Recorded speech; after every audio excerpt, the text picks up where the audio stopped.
How to motivate your employees as a manager. How do you do that in a workforce that typically is working from home these days? Work ethics change with COVID coma? Let's talk about it, because your job is to not only motivate them, but get the result from them that you expect them to do for your organization.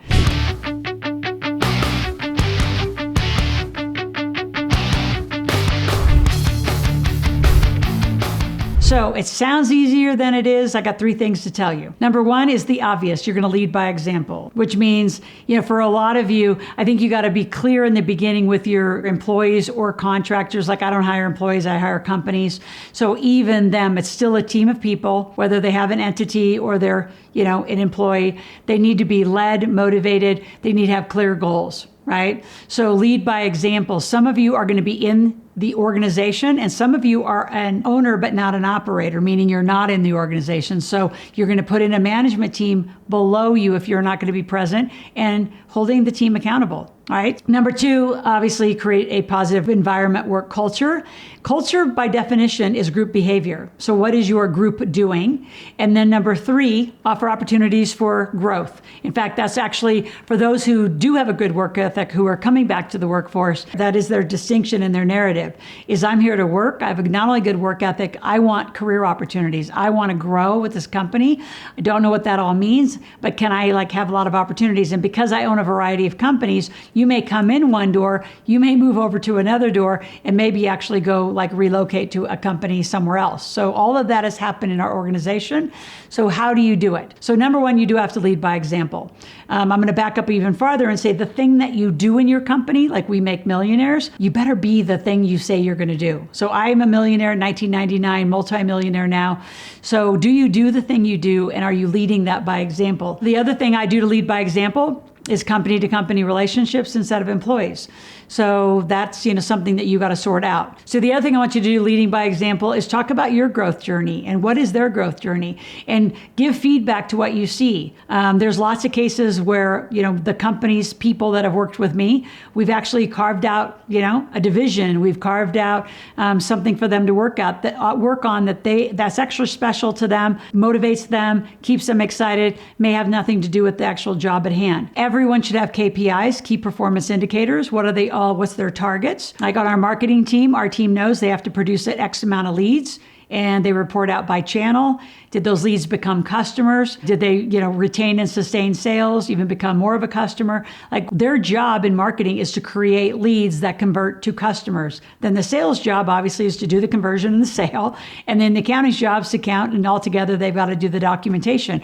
So we're really clear what ours are supposed to do, what are yours supposed to do, and are you there? Not only leading by examples, but providing those opportunities. Let's talk about culture. I said it's group behavior. So ours is a very informal, not a corporate structure, and very entrepreneurial. You don't come to our organization or any things that I own and say, can I have a break? I don't know if you need a break. You're an adult, take one.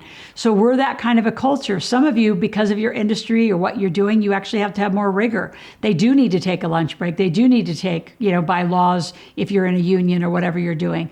So make sure you honor your industry, honor your laws and the requirements that are necessary, but you create the culture. You're the owner. If you've got to get out of bed and go work with this team and jam with this team, are you having any fun doing it?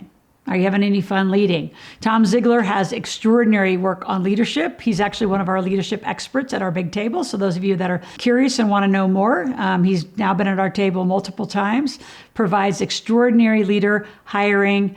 And in this new environment, most people now want more of a quality of life than they want a quality of work, and they really want it integrated. So that's right up our alley. We love integration. We don't have just personal life and professional life. You have a life. So how do you get all that you need? Through the place that you go earn your money. Right? So how do you do that? And make sure you're really clear what people want and what their values are. Do they have kids? Are they getting married? Are they divorced? What's their situation? And be able to serve that and accommodate around it within boundaries. So we have folks that are older, health issues, whatever. We have people from all walks of life that work in our organization. So again, as the owner, I shouldn't say you create the culture. The group creates the culture. So how you design it is team meetings, Don't over meeting them to death, but just talk about this. Like if you're having a struggle with this, I've had meetings before where it's like, who do we want to be? How do we want to work around here? Like we're creating this environment from whether, you bring in food, you go out, you leave early, you stay late. Like who do you want to be and how do you want it to be? Have them come up with it. Because in my situation, I want to go ski quite a bit and not be there all the time, and group behavior happens with or without you. So make sure you set some rules and just some agreements around how the team wants to operate. So I'm here 5 days a week. I want you to subscribe to my channel. I want you to click the notification button. I want you to be here. I want you to share with a lot of people. In fact, one of the things we're doing is we have a binge campaign, which means I want you to binge watch. You binge watch other things. Why not watch me for 25 hours? In exchange, I'm going to give you 350 tuition credit hours called Loral Bucks towards something that we could serve you with and help you with, something you want to learn about. So watch and use our journal. Again, we have a Millionaire Maker journal. What are you learning? What are you going to do? Make a plan. Have your kids get engaged. A lot of kids are homeschooling right now. They're here. They have plenty of time to add what I call financial, business, and life skills to their tool belt, and it's right here on this channel. The last thing I want to talk about are incentives. We do a lot of fun incentives. So how you pay people is critical. How you incent them for bonuses.